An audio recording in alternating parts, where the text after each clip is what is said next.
My next guest is Intergovernmental Affairs Minister Dominic LeBlanc. Hi, Minister. Good to welcome you to the program. Appreciate you making the time.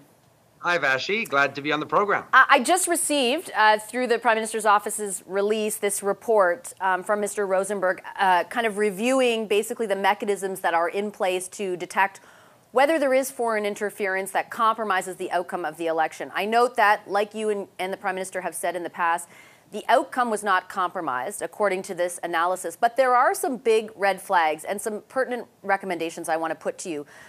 Number one, there should be an announcement within a year of the previous election about the government's plan to safeguard the integrity of Canada's election. How can that announcement happen or that plan come forth without knowing the full scope of the issue, the full scope of interference? Why not call an inquiry to get to the bottom of the problem? Well, Vashi, a number of questions there. We agree with Mr. Rosenberg that we should, within a year of an election, tell the Canadian public the review of the measures that our government put in place when we assumed office. We've taken this issue very seriously from the beginning. We're the ones that put in place in 2019 and then 2021 this independent panel of senior public servants. Mr. Rosenberg reviewed the work of the panel and made recommendations how we can strengthen it. He also confirmed he had access, by the way, to all of the intelligence information that the panel would have had. So he reviewed without any redactions whatsoever all of the information. And he concluded that the panel, in fact, met the threshold requirement of supervising democratic institutions, safeguarding against foreign interference. And he made recommendations going forward of how we can strengthen the efforts we put in place, exactly as we did after 2019 as well. But to that effect, he also highlighted the fact that the threshold that panel has to meet to signal to the public that the election could be compromised or that there was something problematic was in and of itself problematic, right? The threshold is very high. He highlighted, for example, all the issues CSIS brought to the table around Chinese foreign election interference. The public is not privy to that. The public at this point is reading all these reports and is getting all this information about the possibility of foreign interference, but we don't know the scope of it. Why is your government not willing to kind of shed more sunlight on that? Well, Vashi, obviously every government, including predecessor governments, have responsibilities around safeguarding intelligence information.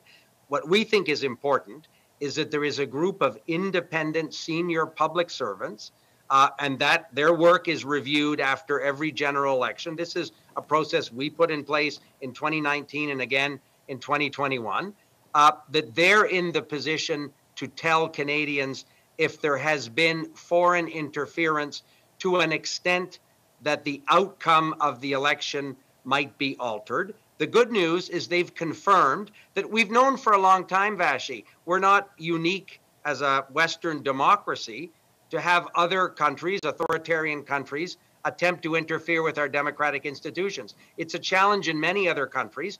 Our government put in place this rigorous process. The report today confirmed the merit of the process and made some, we think, constructive suggestions of how to strengthen it. Yeah, it did make those suggestions, which so far your government has not heeded. Again, it highlights the fact that we don't really know the scope of the issue, right? And he's pretty clear about that. The threshold is nebulous, is not exactly clear. Yeah.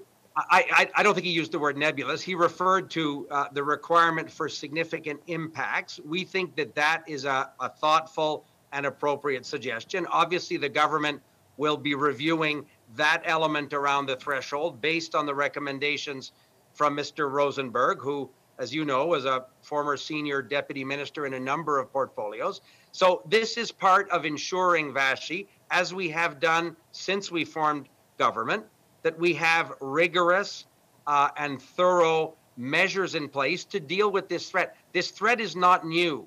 This threat is not unique to Canada. The good news is the measures we put in place, we believe, and it was confirmed by the report today, resulted in no foreign interference or even other electoral interference such that the result of the vote would be compromised. We think that's the significant outcome of the report today. But obviously, we'll look to strengthen this effort. And by the way, Vashi, this protocol that we put in place included representatives of recognized parties as well. They too were briefed and included in the process by these senior public servants, as is obviously appropriate. I'm about to interview them, so thanks for bringing that up, Minister. Just really quickly, I have 5 seconds. That means no inquiry. Yes or no? No?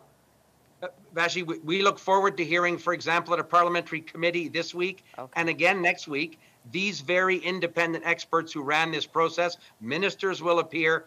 We think we've put the right tools in place to safeguard democratic institutions, and we think any examination will bear that out. Okay, Minister, I'll leave it there. Thank you very much for your time. Thank you, Vashi. Have a great evening.